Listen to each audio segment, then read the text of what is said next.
महाराष्ट्र शासनाच्या आयुष संचालनालयाच्या सहकार्याने ट्रिनिटी ग्रुप व chamber for import export and health यांच्या संयुक्त विद्यमाने 18 ते 20 फेब्रुवारी 2026 या कालावधीत 3 दिवसीय आयुष विकसित भारत महावर्ल्ड एक्स्पो 2026 चे आयोजन करण्यात आले आहे। कर्वेनगर येथील महालक्ष्मी लॉन्समध्ये होणारा हा एक्स्पो पुणेकरांसाठी सकाळी 11 ते सायंकाळी 7 या वेळेत विनामूल्य खुला राहणार आहे, अशी माहिती संयोजक आणि ट्रिनिटी ग्रुपचे अध्यक्ष डॉक्टर जोसेफ डायस यांनी पत्रकार परिषदेत दिली।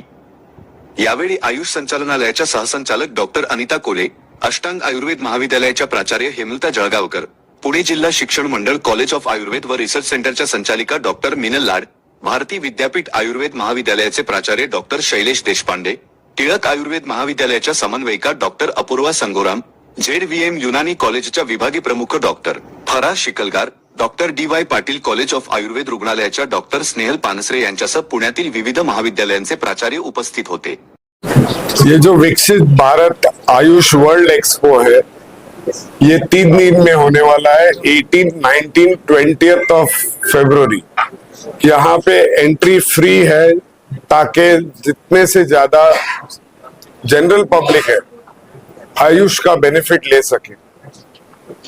ये जो यहाँ पे हम करीबन 10 कॉलेजेस है, आयुष के कॉलेजेस, सभी कॉलेजेस पुणे के और हॉस्पिटल्स है, वो इस कार्यक्रम में सहभाग लेंगे।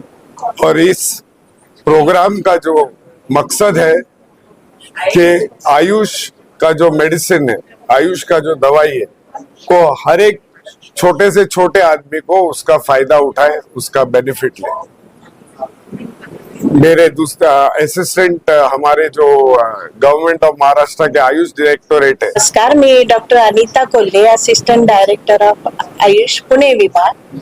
तर असिस्टंट डायरेक्टर ऑफ आयुषच्या अंतर्गत पुणे डिव्हिजन मधले 8 कॉलेजेस, सातारा, सांगली, सोलापूर, नगर, टिळक, ताराचंद, अष्टांग आणि जुलेखा।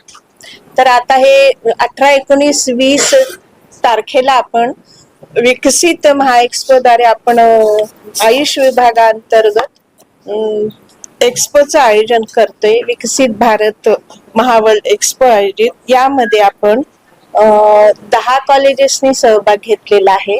इथे फ्री ऑफ कॉस्ट सगळंच registration, medicine, thyroid, cancer, obesity, acidity, common जे काही आहेत आजार त्याविषयी पूर्ण मार्गदर्शनही काही केल्या जाईल, त्याविषयी त्यांना मेडिसिनही दिल्या जाईल आणि नंतर 3 दिवसानंतर त्या फॉलोअप साठी जर रुग्ण येऊ इच्छित असेल तर त्यांना त्या कन्सल्टिंग फिजिशियनकडे ते सुद्धा त्यांना मार्गदर्शन केले जाईल।